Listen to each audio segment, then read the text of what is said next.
Black Friday shopping. The social legalization of the crash in United States stores. Thieves with a calculator operate in broad daylight, right in front of everyone's eyes, without any fear or hesitation. Ukrainian authorities urgently driving entire population of country under gun, creating barrier squads. Finally, it's now closed. Who poisoned Budanov's wife? Or did she carry out the special operation unsuccessfully? And who ate all the Belarusian sausage at the negotiations? The Reznikov security service stated that there is nothing that can be done. Friends program about to start now.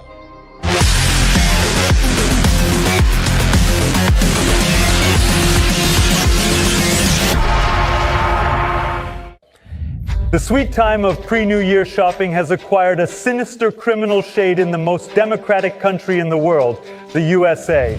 Once upon a time, the time of discounts and sales is now a potentially dangerous period. You can find yourself in the epicenter of shoplifters' raid. This is when a crowd of thieves bursts into a store and takes everything from the shelves that they can. However, on occasion, it is also loners. No one truly fights against, hinders, or causes delays for them. It's all about the new law. The theft of goods up to $1,000 is not considered a crime. More precisely, they no longer put you in jail for this. The legalization of such raids was proposed after cases of security guards being killed. As a result, the United States was hit by a wave of shoplifting. Round-the-clock stores suffer more than others due to rampant theft. Owners, understanding the helplessness of the police, resort to trickery. For instance, instead of the real products, only their images are shown. A vast network of pharmacy supermarkets has already done so. To buy the desired item, the buyer must press the button, and only then will the seller bring it from the warehouse. The sensitivity of the issue of shoplifting dough is linked to the question of the struggle for the rights of the colored population of the US. Against the backdrop of demands for payments and reparations to African Americans for the years their ancestors spent in slavery, such contradictory laws are being passed. And in this light, Black Friday takes on a completely different meaning. Why do thieves in American stores clear the shelves and pass calmly by security? This is not a resolution. California Law 47, State of the USA.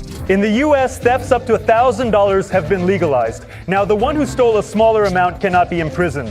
The law was enacted to ease US prisons. In the initial year, the prisoner count dropped by 13K while thefts increased. Raid on a branded sports clothing store. Several people more confident. Grab what you can and run, bypassing the cash register. You can do it in less than a minute. Moreover, over time, the eye becomes clouded. And noticing that the total amount of theft can be more than $1,000, the robber will throw away some goods, and next time he will only come back for them. No, they aren't afraid. Why? Because they won't get anything. They release it immediately, without delay. If the officer arrests them there, brings and processes all the documents, then he will go home before the shift ends. Very good. Fantastic, unquestionably. At first glance, it appears to be a flash mob consisting of more than 100 African American teenagers. But in reality, it is a large-scale raid of an Apple electronics store in Philadelphia. Onlookers ululate, capturing what's happening on their mobile phones to show off on social networks. The police may intervene if the raid turns into a riot, breaking shop windows, beating security guards. However, the situation can turn against law enforcement officers. Following the George Floyd incident, an unofficial ban on shootouts with African Americans has been implemented. Residents of American ghettos, black people, are well aware of the benefits, and patrol officers can easily be held accountable for the use of excessive force as well as for racism. Oh my goodness. Wow, Eve, it's absolutely fantastic to see you.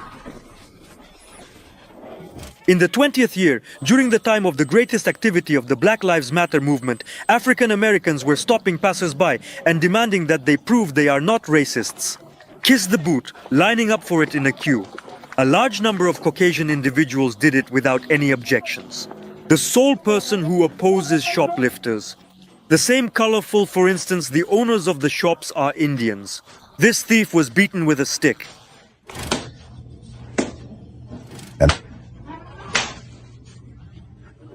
Well, this is a unique video.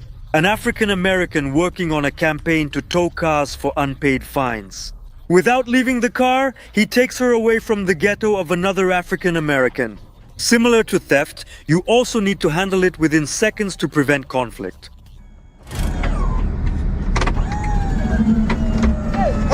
Hello, please come over here. I urgently need you to come here right away. Based on the events involving their patrol cars, the Los Angeles Police Department now lacks significant authority. The problem of crime has become so serious that it worries not only activists or local businesses. You can become a victim of robbery even while driving a car. Seattle, Washington, a mugging in the tunnel. The driver can only hope and pray that the robber does not have a weapon. San Francisco, California. Cunning individuals in a Lexus systematically pilfer from parked vehicles one after the other. A shoplifter relies on suddenness and courage as their main methods, even when they are alone in a store. The criminal can ride into the shop on a bicycle. The vendor only needs to provide evidence that it was not him who committed the theft. To film as a robber stuffs a bag with goods. The guard weakly tries to drop the bag, realizing that he is powerless here. Or here is a person who leaped over the counter, took the work computer, and was gone. And what is your view on this? A TV film crew was robbed in Chicago, United States while filming a report on armed robberies in the USA. By legalizing thefts up to $1,000, the state has essentially established such a criminal phenomenon as thieves in law. However strange it may sound.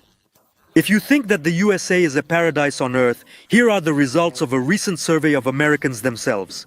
30% responded good, while 70% responded bad to the question, how do you think things are going in the USA? Mood's degree in American society at present is highly prevalent. What's the ultimate goal? Do you want to ruin the country? This is total lawlessness. First at the basic level, where you can misbehave on the street, and then it'll spread everywhere. No one will have any desire to stay aside from this incredible celebration of life. Do not work, go ahead and steal if you must. When everything falls apart, starting from childhood, when there are no moral values, no institution of family, no proper education, here it leads. Here is this customs mass, which is much easier to make believe in anything, any words, any promises. Trends spread globally. In Acapulco, Mexico, teenagers engage in robbery at an electronics store. And one of the fashion trends in Europe has become to wrap the phone strap around the wrist. This somehow makes it difficult for thieves to snatch a mobile phone from the owner's hands or pocket and ride off into the sunset on a moped. Approaching are the pre-New Year's Black Fridays with their astonishing discounts. Nevertheless, on occasion, if you delve deeper, a sale is nothing more than a typical scam aimed at enticing you to part with your money. The future is derived from the past.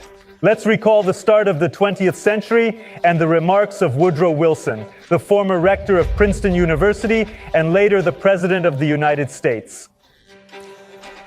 The doors of the states are locked, and now they need to be hacked. The privileges obtained by financiers must be protected by representatives of our state, even if this violates the sovereignty of those countries that are not inclined to meet us halfway. Here it is suitable to cite the websites that have multiplied in the past few years, which assert to expose false information for monetary gain from funds in the United States. In my view, the whitewashing of the USA is because of their predatory policies in recent times. They are attempting to undermine this quote, but their efforts to discredit it are not effective. It occurred, they acknowledge it. However, the trajectory of their thoughts is intriguing. First of all, they don't like the translation. It's too harsh. It should be softened. And secondly, Wilson was not the president of the United States at that time, so it doesn't count. The amazing world of Western propaganda. No less amazing are the results of information PR, in which the country, the only one in the world, carried out 2 nuclear bombings on cities with civilian populations. A large number of coups that caused the destruction of nearly the entire indigenous population of North America. The occupation of his lands and hundreds of other clearly aggressive actions are considered in the West as an example of democracy. However, the technologies of neocolonialism have advanced far ahead. Great public relations with terrible behavior. These are flowers in comparison to the appointment of foreign citizens, high-ranking officials, and presidents of other countries. VIP foreign agents with the powers of heads of state, not such a rare phenomenon. At the end of the 20th century, American scientist Joseph Nye introduced soft power, achieving desired outcomes by attracting and shaping preferences instead of coercing. As part of the US foreign policy, the education of foreign citizens is on par with ensuring national security and defense capability. The object of American soft power, foreign politicians, officials, and intellectuals, who, after studying in the United States, introduce the interests of the White House into the masses and political processes of their states. The total number of heads of state who have received education in the United States has already surpassed 80. Example, possible invasion of Germany in Latin America during the First and Second World Wars. The threat of war to the United States led to the loss of their influence in the region, which resulted in the creation of programs for training political leaders and government officials in Argentina, Venezuela, and Mexico. The threat to U.S. interests in Western Europe and the Middle East during the Cold War led to the development of programs for training foreign citizens, while the rejection of American values in Muslim countries contributed to the formation of new training programs, training of youth and public leaders of Islamic states. The consolidation of elites around the concept of Atlanticism was carried out primarily through the creation of the Bilderberg Group and the Atlantic Institute of International Relations, which were able to widely spread the idea that military alliances and economic cooperation with the United States are necessary conditions for the survival of the European region. Therefore, the role of politicians who have undergone brainwashing in the States and returned to their positions boils down to one thing: doing what Washington needs. So, it means to pursue a policy of weakening regional and international security, build border fences, allow foreign military contingents onto their territory, pursue Russophobic policies, and attempt to increase military potential. And most importantly, all of this goes against the genuine national and popular interests of the country. But this doesn't bother the newly formed politicians. In the USA, they showed how it should be. Among individuals like these, for instance, Maya Sandu, the future president of Moldova, received a diploma from the Kennedy School of Government at Harvard University in 2010. It is interesting that she also has Romanian citizenship. She took an oath to two states, one as an ordinary citizen, the other as a member of the Moldovan Cabinet of Ministers. And the country's prime minister walks under different flags and sees nothing wrong with it. Such loyalty to the people and the state. Salome Zurabichvili, the president of Georgia, graduated from Columbia University and recently renounced dual citizenship. Possession of a foreign passport is strictly prohibited in many states. Why give an official or politician the opportunity to do whatever they are told from abroad, knowing that at any moment their trail will be revealed? Every single person has a duty to be responsible to the people. Well, in an ideal world, that is. In the current reality, for example, the president of Ukraine holds British citizenship, as do his close relatives.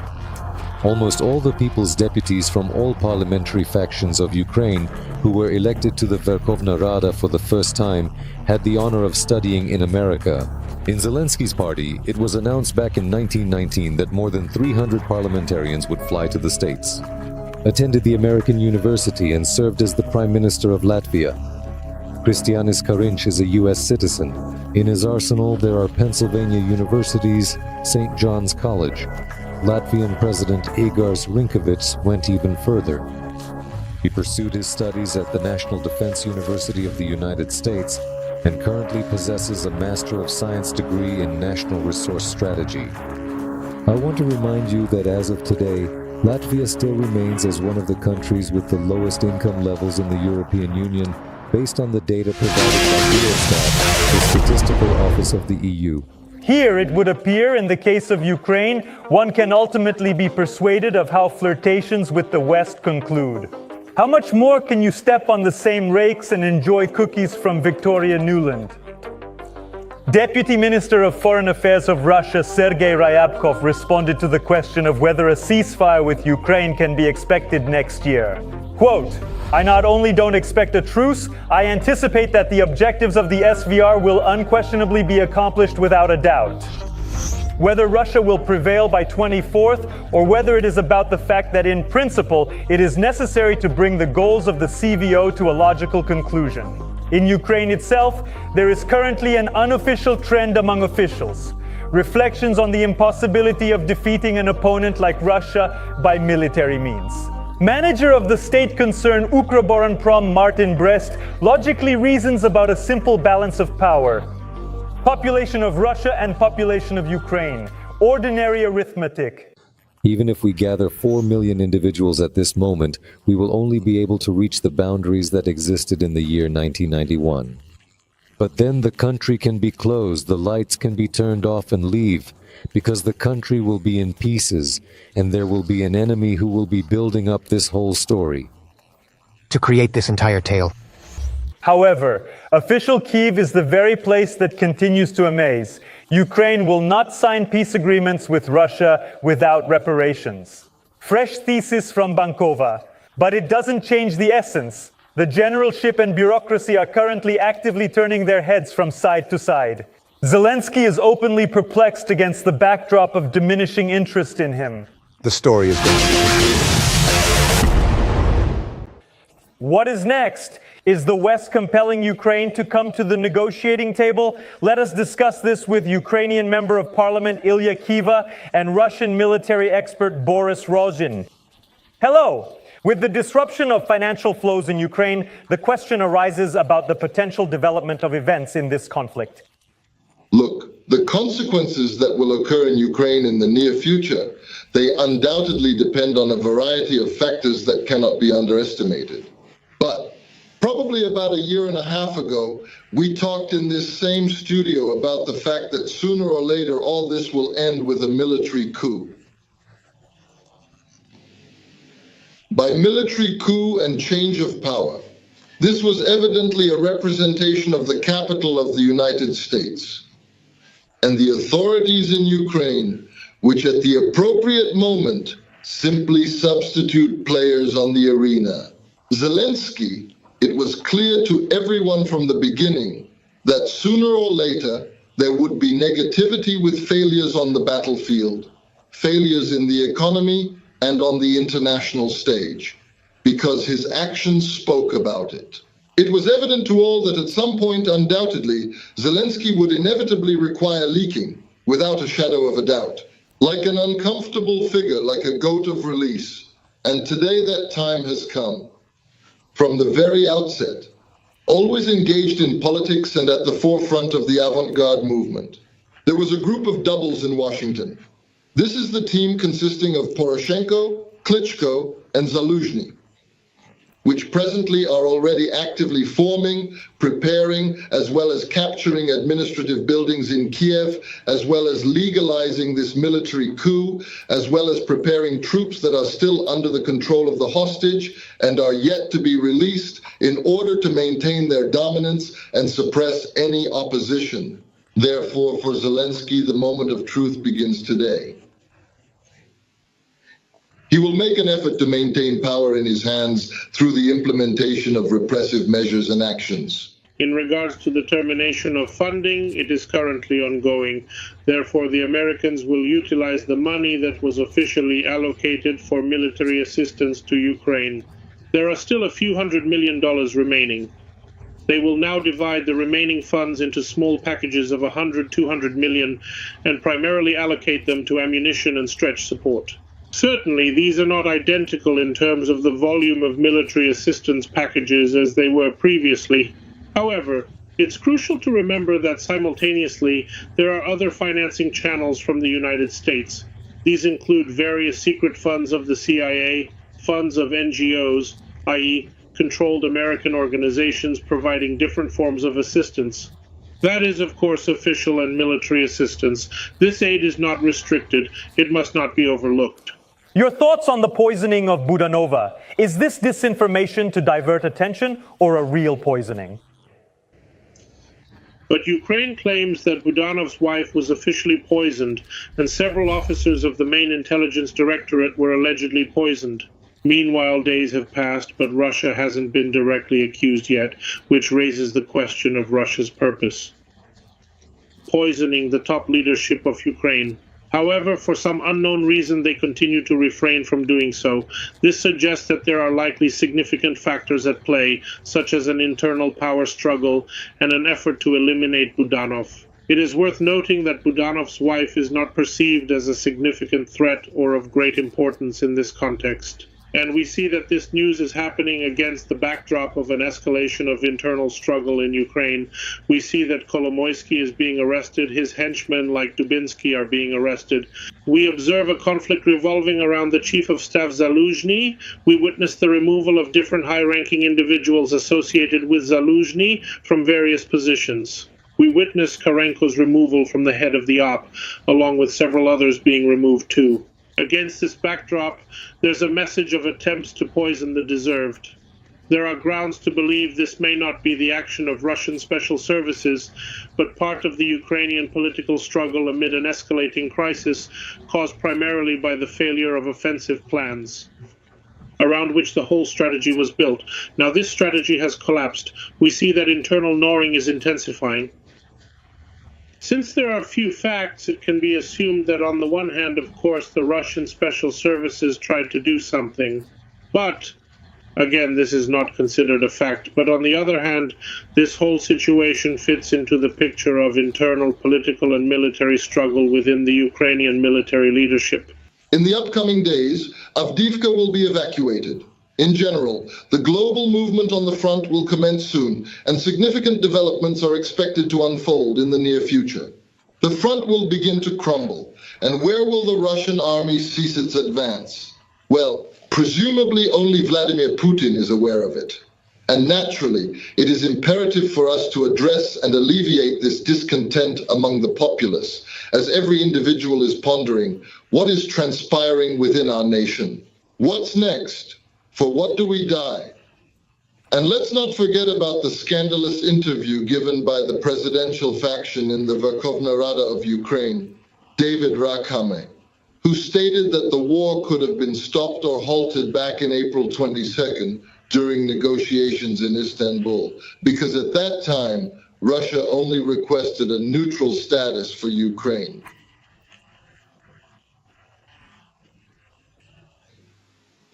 Take a moment to consider it. Individuals posed a question. So what was the reason for our failure to put an end to it? Well, because Johnson intervened, because the war was beneficial to Great Britain, and today it even more excites people. All of this needs to be placed somewhere. All of this negativity needs to be directed somewhere. And old favorite models, patterns of comedians that have been worked out over time, arise and continue to entertain audiences. They only create informative reasons. Budanov's wife was poisoned by unidentified individuals. They poisoned, they didn't poison, but they write and talk about it. It seems like as if attention has shifted and it's not as scary anymore from that reality that was still stirring up the brain just yesterday.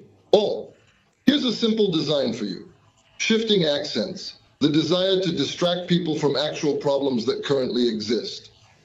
On the Russian side, it's possible to hear a statement that the full implementation of CVO tasks is possible by next year. Isn't it too optimistic? In my opinion, Americans in their military and political planning are outlining a potential conflict that may occur in 27 years.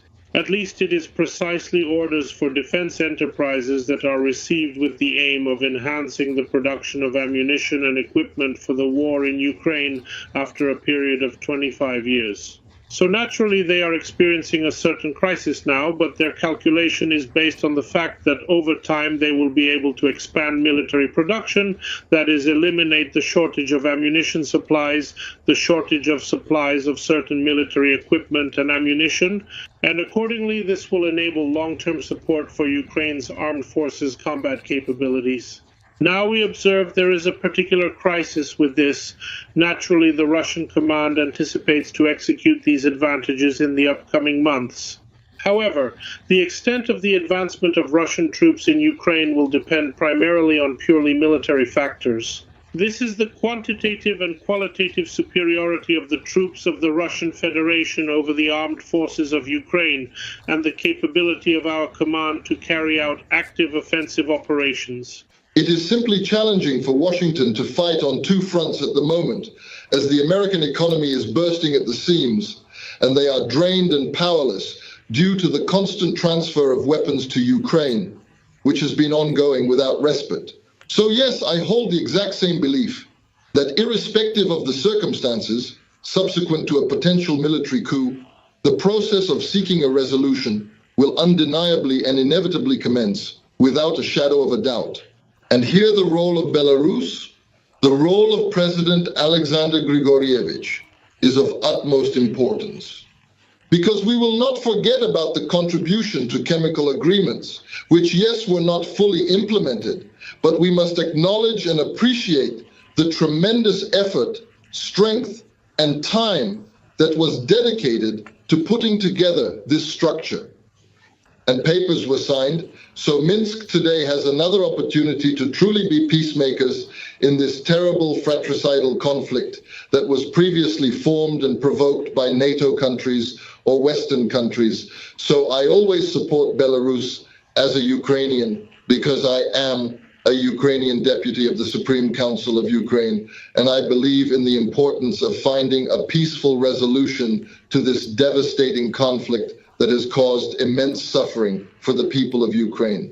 And I have great hope and confidence in Belarus, firmly believing that it has the potential to once again emerge as the crucial element, the vital component that will play a pivotal role in bringing an end to this devastating war and restoring peace to the region. Thanks. Ukrainian Deputy Ilya Kiva and Russian military expert Boris Rozhin contacted us. Recall the sensational revelation of the leader of the faction Servant of the People in the Verkhovna Rada, David Arakhamia, heard by all but quickly forgotten. In the Western countries, they do not discuss it at all. It is about how Johnson instructed the Ukrainian negotiating delegation not to sign peace agreements with Russia. And Kiev continued to fight. Do you know what this means? Ukraine has no subjectivity, no sovereignty. And especially cynically against the backdrop of 500,000 deaths on the front, Arakhamia's recognition of Belarusian sausage looks. During negotiations in our country, the Ukrainian security prohibited the delegations from Kiev from eating, fearing poisoning. But the main negotiator, Arakhamia, kept his composure and quietly consumed all the sausage from the refrigerator. No other politicians in Ukraine at this point in time. Then we traveled to Belarus. I recall that Reznikov's security service stated that there is no feasible solution available. But we have been driving all day. We arrived. They settled us in some rooms. I opened the fridge. There is some sausage inside. Well, I ate everything. I said, "Watch me." And he endured to the limit, to the very limit, without giving up. I inform him, "I will take care of everyone. If anything happens, don't mention any trouble." When we came back from Istanbul, Boris Johnson arrived in Kiev and said that we wouldn't sign anything with them at all, and let's just fight. Let's just fight. Another lethal numbers. A staggering 75% of mobilized individuals in Kiev were apprehended on the streets. Only 25% came to military enlistment offices independently after receiving a summons at work or expressing a desire to go to the military unit. This is basically a catastrophic situation for the Ukrainian military fighting on the Eastern Front. Furthermore, even motivated ideas for connections such as Azov Bandera supporters are compelled to enlist individuals from the street through coercion. And barricade squads appear at the positions. The male population of Ukraine is fleeing the country. Affluent individuals purchase papers for overseas trips for a substantial amount of money. People with empty pockets try to cross the Moldova border illegally. There are deaths, frostbite cases in the forest, but this doesn't deter new waves of fugitives. Petro Poroshenko was unable to depart the country, despite possessing official authorization. Here is an unauthorized attempt, not permitted. I will report it to the authorities. If the former president of Ukraine and the oligarch are not allowed, then what can we say about ordinary citizens who are independent, but more and more willing to leave the country? In Mukachevo, mobilized, risking his life, he made a daring escape right through the bars of the local territorial recruitment center. And this Ukrainian wandered in the mountains for more than 3 days, hoping to illegally leave the country by crossing the border with Romania. Border guards found him with frostbitten feet. Another failed escape attempt of a person in jeans and sneakers through the snowy Carpathians. 40-year-old priest Father Ivan Marsharovsky, a resident of Dnipro, was taken just 3 kilometers from the border. Despite the frostbitten fingers, he is facing mobilization. I cannot feel my finger. Video of forced capture in Ukrainian cities and sending to the front has long become a commonplace. There are hundreds of them on the internet. Now, shocking things come from the battlefields in the SU. Firstly, commanders benefit from soldier deaths. They prohibit retrieving killed bodies from the battlefield, to be listed as missing without a trace. But at the same time, they continue to receive salaries and bonuses for them. The fighter says the money is distributed through the combatant. Secondly, in the USSR, due to fighters' total desertion, barrier squads emerged. Secondly, in Ukraine's armed forces, due to fighters fleeing, the practice of barrier squads has emerged. Such barriers exist. Squads are standing. 3 lines exist. Defenses are standing. It will not work. They will kill your own belonging to you like this, in this manner. Power enslaves us. Hence, it's unsurprising the growing attempts of independent state citizens to flee abroad, even risking death at the Romanian border. I'm paying here.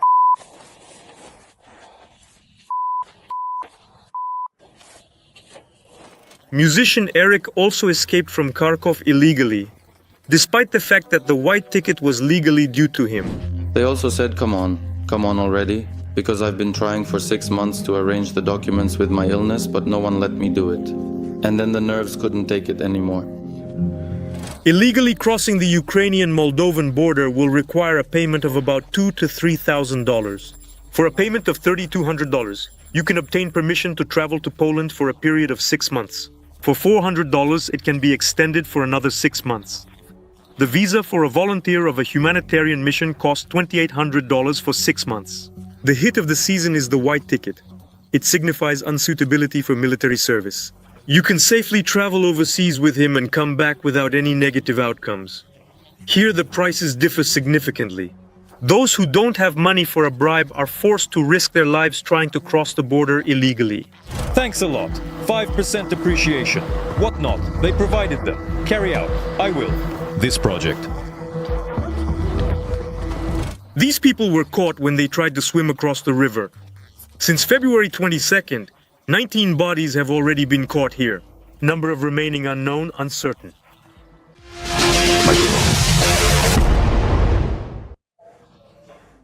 Over the past 30 years in Ukraine, a part of the population has formed that is unable to see the big picture, unable to draw conclusions from their own history. For example, now UkrSMI has launched a campaign that the system for catching citizens to send to the front is to blame, attention, the Soviet conscription system. If there were more social memory and gray matter, the average Ukrainian would remember that President Yanukovych completely abolished conscription, transferring it to Western principles of staffing, and it was Zelensky who reinstated it back to its original state. The masses, not individuals, would remember, for example, who the Polish elites have been for the independent state for centuries. When the matter of interest, specifically money, arises, they cease to be our friends and show no concern for us, our economy, our people, farmers, or the country.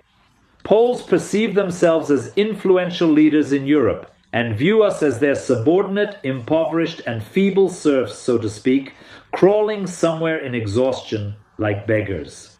Poles see us like this. Those Poles who bought irons from us 30 years ago. You understand? While our elites looted the country, the Poles built a strong economy over the past 30 years. So what now? Where are you all, huh? Who is this? Poles are our destiny.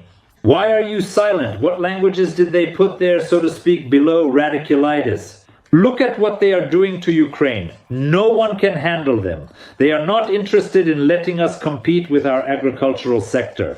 Blockade. Not profitable for them from carriers' logistics perspective, blockade.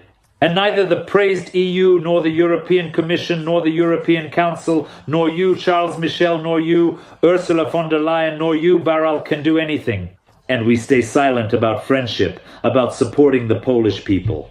In parallel to the drama surrounding the termination of unconditional love for Ukrainians and thus the support for their actions, another front is unfolding against the fallen gods. At first, the Poles and now the Slovaks and Hungarians have joined the carriers who have blocked the border with Ukraine. These are not only long queues on the roads, but also billion-dollar losses. Trucks just can't pass. The authorities in Kiev are currently unsure of how to respond to these moves. In general, the situation when abroad will not be of assistance. Friendship is friendship, tobacco is separate, border with Romania open, but suspicions it won't last.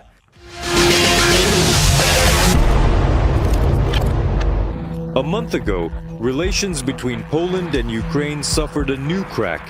This time, it's not about the tense relations between the authorities, but about the wallets of the Poles, who are actively losing weight.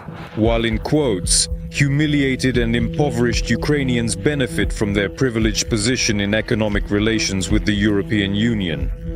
From November 6th, the truckers of the Polish-Lithuanian Commonwealth made a bold decision. They started blocking 3 main checkpoints on the border between Poland and Ukraine. Recently, a 4th one was included. They are protesting because they have observed the decrease of their business. Polish companies go bankrupt every day. We can no longer put up with this. We would like to assist Ukraine and its people, so we provided military support and commenced the delivery of humanitarian assistance. However, we do not want to lose our own market to carriers operating in Ukraine. The requirements of the Poles are simple. They will equalize their rights with carriers from the neighboring republic, who received more privileges after the start of the SCO. And while no one is in a hurry to solve these problems, the blockade continues to spread. Over 2,500 Ukrainian trucks are stranded in long queues stretching for kilometers at border checkpoints. Only a few trucks pass by in an hour, and sometimes not just one. Yesterday, a commitment was made to provide 1 car. A total of 7 cars were guaranteed every 2 hours. No cars were missed or overlooked during the night. You presented your conditions that 1 car is in 1 part. In this manner, my friends. I don't know, they're mocking us, honest. In traffic jams, drivers are forced to stand for days. They started having problems with food and water, running out of fuel. But the protesters are adamant and declare that the border blockade will continue at least until the beginning of next year. We don't have food, we don't have water, we don't have money. Look at the number of people and cars here. Everyone is standing in place. No one wants to let us through. No one tells us anything. We have an issue, and we desire to return to our residence. Kindly take action so that we are able to go home. Ukrainians are compelled to despair, and as a result, conflicts arise on a constant basis, forced to connect the police. Recently, law enforcement officers restrained Ukrainian truck drivers who were trying to pass themselves off as negotiators to Polish drivers. But nothing surprising. Who knows what can come to mind for those who do not hesitate to shout Nazi slogans in a foreign country and wish death to yesterday's friends.